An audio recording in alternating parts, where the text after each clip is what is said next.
अस्सलाम वालेकुम। कहानी को आखिर तक पूरा सुनिएगा और अगर आप चैनल पर नए हैं तो सब्सक्राइब ज़रूर कीजिएगा। बेगुनाह को फांसी पर चढ़ाने के बाद कुदरत ने उससे बीवी और औलाद समेत हर चीज़ छीन ली और उसकी ज़िंदगी जहन्नुम के अजाब से भी बदतर हो गई। ये वाक़या मुझे ओकाड़ा के बुज़ुर्ग उस्ताद मास्टर अली अहमद साहब ने सुनाया।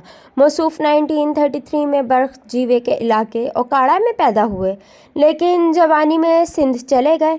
वहीं वो आला तालीम हासिल करने के बाद मुलाजिम हो गए। ज़िंदगी का बेशतर हिस्सा नवाब शाह में गुजारा। गवर्नमेंट हाई स्कूल में रियाजी और इंग्लिश पढ़ाते रहे। 1992 की बात है कि वह नवाब शाह में मार्केट रोड पर नंबर 2 पर एक मकान में किराएदार थे।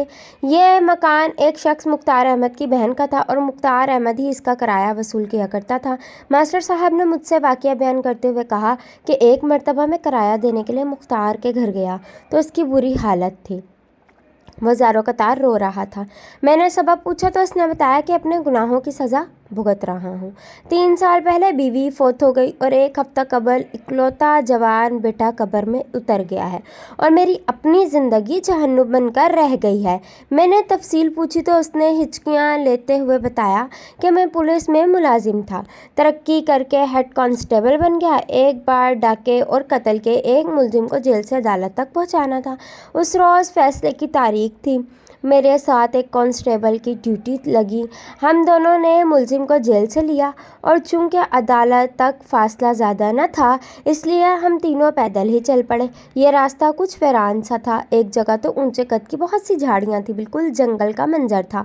वहाँ उस मुलजिम ने बड़ी लजाजत से दरख्वास्त की कि मेरे पेट में कुछ गड़बड़ हो रही है, मेरी एक हथकड़ी खोल दें और इजाज़त देकर झाड़ी की ओट में पेशाब वगैरह कर लूँ। हमें तरस आ गया। हमने उसकी एक हथकड़ी खोल दी और वो करीब झाड़ियों के पीछे बैठ गया। अभी उसे बैठे चंद मिनट ही हुए थे कि खुले मुंह की एक गाड़ी फराटे भरती हुई आई। उसमें से 7-8 तनोमंद आदमी उतरे। उन्होंने आनन फानन हमारी राइफलों पर कब्जा किया, हमारे हाथ और पांव रस्सियों से बांधे, हमें झाड़ियों में फेंका और मुलजिम को उठाकर गाड़ी में डालकर ये जा वो जा। यह सब कुछ पंजाबी फिल्मों के अंदाज में इस कदर अचानक हुआ कि हमें संभलने का मौका ही न मिला। ताहम उन लोगों ने मेहरबानी की के जाते हुए वो हमारी राइफलें हमारे करीब ही फेंक गए। थोड़ी देर गुजरी थी कि कदमों की चाप से अंदाज़ा हुआ कि कोई शख्स इस रास्ते पर चला आ रहा है। हमने झाड़ियों के अंदर से आवाज़ दी कि जाने वाले ज़रा ठहर जाना और हमारी मदद करना। वो आदमी ठहर गया और हमारे करीब आ गया। तब हमने उसे अपनी बप्ता सुनाई कि हम पुलिस मुलाजिम हैं, डाकू हमें बेबस करके यहाँ फेंक गए हैं, मेहरबानी करो और हमारे हाथों और पैरों की रस्सियाँ खोल दें। उस शख्स ने हमारे हाथ पाँव की रस्सियाँ खोल दी। हम उठ खड़े हो गए। वो शख्स हमदर्दी से हमारा हौसला बढ़ाने और हाथों से हमारे कपड़ों की मिट्टी साफ़ करने लगा। जब तक हम ज़मीन पर गिरे पड़े थे उस वक्त तक जान के लाले पड़े हुए थे और कोई बात सूझ नहीं रही थी, लेकिन अब नताइज व अवाकिब के बारे में सोचकर मैं तो चकरा कर रह गया। हमारे साथ तो बहुत ही दर्दनाक हादसा हुआ। अब क्या होगा अगर हम इसी तरह खाली हाथ अदालत में जाते हैं और वहाँ बताते कि एक डाकू और कातिल को अगवा कर लिया गया है, तो कोई हमारी बात नहीं मानेगा। सब यही कहेंगे कि उन्होंने कोई भारी रिश्वत लेकर डाकू और कातिल को भगा दिया। चुनांचे हमें फ़ौरन मुलाजमत से बरतरफ करके गिरफ्तार कर लिया जाएगा। हम पर लाजमन मुकदमा चलेगा और हम किसी सख्त सज़ा के मुस्तहिक ठहरेंगे। फिर क्या किया जाए? बचत की क्या सूरत हो सकती है? वो क्या तरीका हो सकता है कि हम शदीद किस्म की परेशानी से बच जाएं? और इसके साथ ही मेरे जहन में एक अजीब शैतानी तजवीज़ ने सर उठाया। फिर क्या है अगर मुलजिम भाग गया है, इसके बदले हमें एक बंदा तो मिल गया है, फिर इसे ही क्यों न इस्तेमाल किया जाए? और उस सोच के साथ ही मैं उछलकर उस मेहरबान शख्स पर हमला आवर हो गया और मुक्कों और थप्पड़ों से उसे पीटने लगा। मेरा साथी कांस्टेबल हैरान हो गया, लेकिन मैंने उसे डांटा कि यही हमारा मुलजिम है, पकड़ लो और इसकी खूब ठुकाई करो। चुनांचे हम दोनों ने मिलकर उसे खूब मारा। बेचारा तेवर खाकर गिर पड़ा। पहले उसने कुछ आहो बका की, मगर फिर उसके हवास जवाब दे गए और वो सर घुटनों में दबाकर नीम मदहोश ज़मीन पर बैठ गया। हमारे पास एक फालतू हथकड़ी मौजूद थी, उसमें उसके दोनों हाथ जकड़ लिए और खींचते हुए कचहरी की तरफ चल पड़े। इस कश्मकश में हम खासे लेट हो गए। जज ने पूछा कि लेट क्यों हुए और मुलजिम का क्यों मुंह सूजा हुआ है।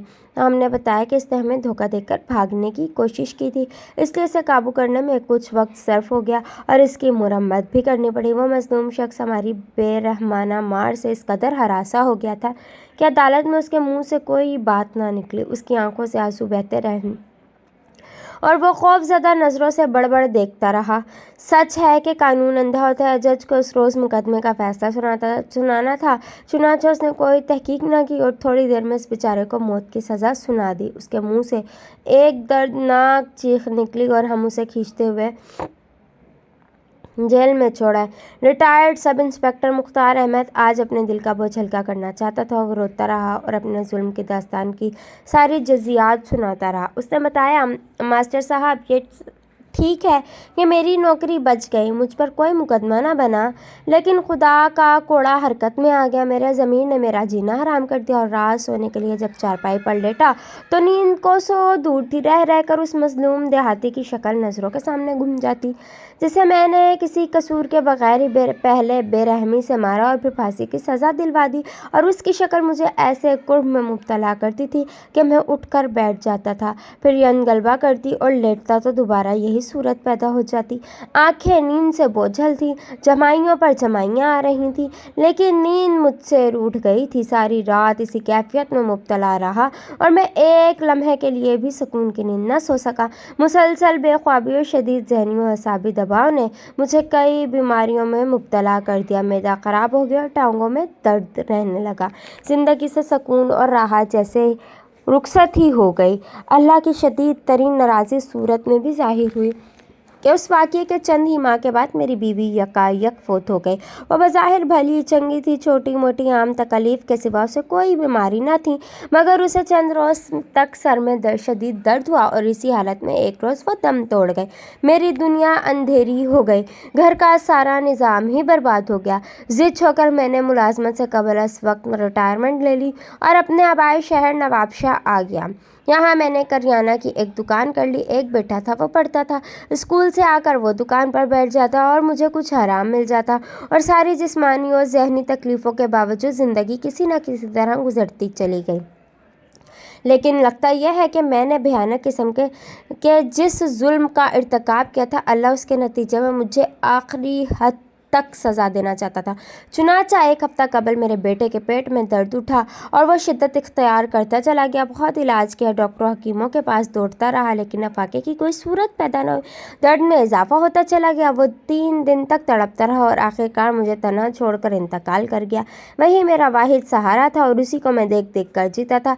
ये इबरतनाक कहानी सुनाते हुए मुख्तार रोता रहा। उसने बताया कि मेरी ज़िंदगी जहन्नुम से बदतर हो गई है। मैदा कोई चीज़ कबूल नहीं करता, भूख लगती है, कुछ जहर मार करता हूँ तो उबकाइयाँ आने लगती हैं, खाया पिया हलक को चढ़ने लगता है और पेट में शदीद मरोड़ उठने लगती है। पुरसकून नींद एक अरसे से ख्वाबो ख्याल होकर रह गई है। कभी आँख लगती है तो वो देहाती जिसे मैंने फांसी तक पहुँचाया था आ धमकता है और दोनों हाथों से मेरा गला दबाने की कोशिश करता है और मैं चीख मार कर बेदार हो जाता हूँ और थर थर काँपने लगता हूँ। मौत का खौफ हमा वक्त मेरे सर पर सवार रहता है।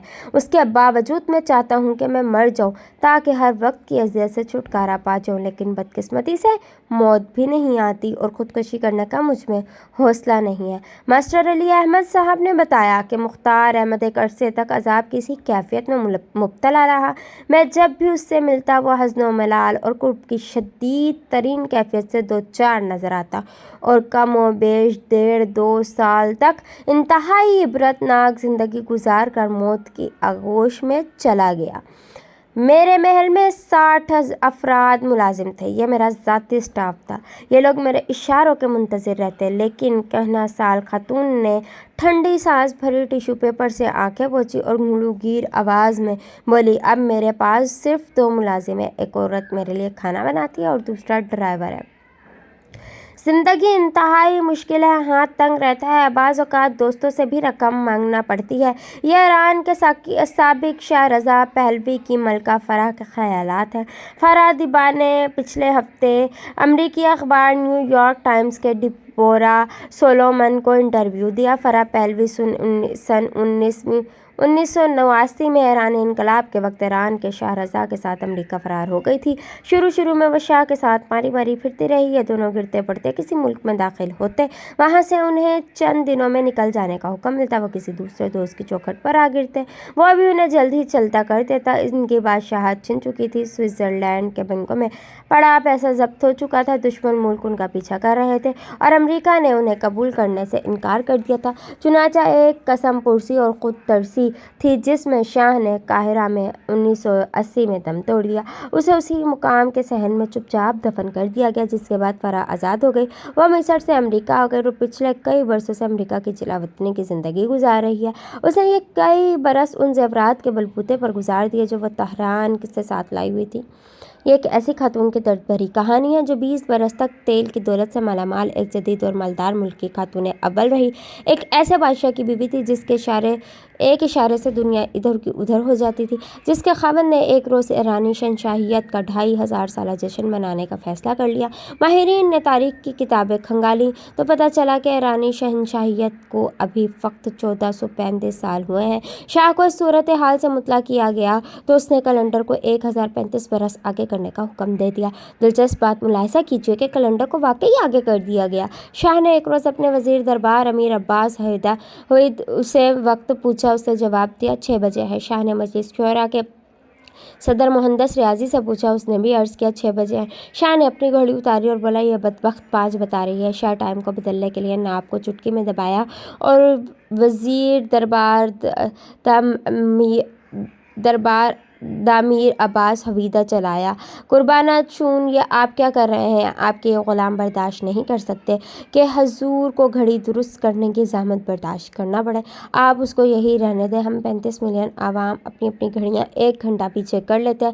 جس کے ایک وزیر اعظم منوچہر اقبال نے بھری پارلیمنٹ میں کہا کہ میں شہنشاہ کا نوکر نہیں چاکر ہوں، یعنی گھوڑوں کی خدمت کرنے والا، جو لوگوں کو اپنے پیش لفظ اور دستخطوں والا قرآن مجید پیش کیا کرتا تھا، جس نے ایک آرڈر کیا اور ایران میں موجود 44,000 امریکیوں کو سفارت خانوں کا درجہ مل گیا، جس نے سرکاری سطح پر 2 مردوں کی آپس میں شادی کرائی اور دعوت ولیمہ میں تمام فوجی جنرلوں، بیوروکریٹس اور وزراء نے شرکت کی، جس نے ایک حکم جاری کیا اور ایران میں داڑھی رکھنے پر پابندی لگ گئی، اور جو دربار میں آتا تھا تو قصیدہ گو کہتے تھے جو کچھ آپ نے عوام کے لیے اتنا کچھ عوام کے لیے دیگر شہنشاہوں نے 2500 سالوں میں نہیں کیا، اور اللہ تعالیٰ آپ کو 120 سال کی عمر عطا کرے۔ لیکن یہ شہنشاہ 71 سال کی عمر قاہرہ کے ایک معمولی گھر میں اس طرح فوت ہوا کہ اس کے سرانے کوئی طبیب تھا، نہ ہی سورہ یاسین پڑھنے والا کوئی قاری۔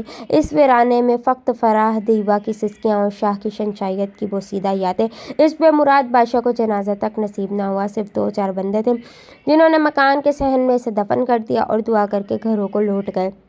آج شہنشاہ کی نعش بچانے کے لیے اس مکان کے باہر مسلح گارڈ کھڑے رہتے ہیں، جبکہ اس کے اندر اندھیرے مزار پر کوئی چراغ جلتا ہے اور نہ کوئی فاتحہ پڑھتا ہے۔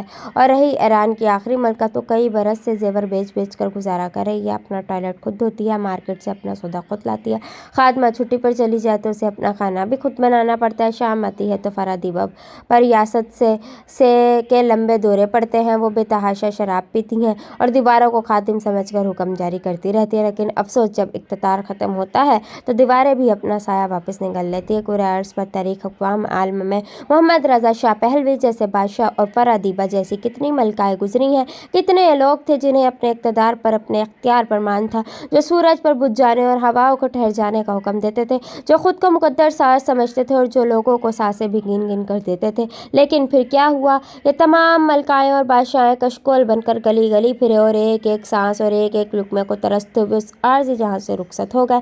لیکن یہ انسان ہی کا کمال ہے کہ پرانے بادشاہوں کی لاشوں پر کھڑا ہو کر تاج پہناتا ہے اور پھر گمان کرتا ہے کہ اس کا اقتدار قیامت تک جاری رہے۔ میں ان چھوٹے چھوٹے بادشاہوں سے عرض کرنا چاہتا ہوں کہ آپ تاریخ کی گھڑی ذرا سی کھول کر دیکھیں، جس دنیا پر شاہ ایران کا اقتدار کا قائم نہ رہا تو اس صفحہ ہستی پر آپ کا اختیار کتنی دیر رہے گا؟ آخر خشک پتوں پر جمی ریت کتنی دیر تک قائم رہتی ہے؟ آخر صحرا میں گرے اولوں کی زندگی کتنی ہوتی ہے؟ اللہ حافظ۔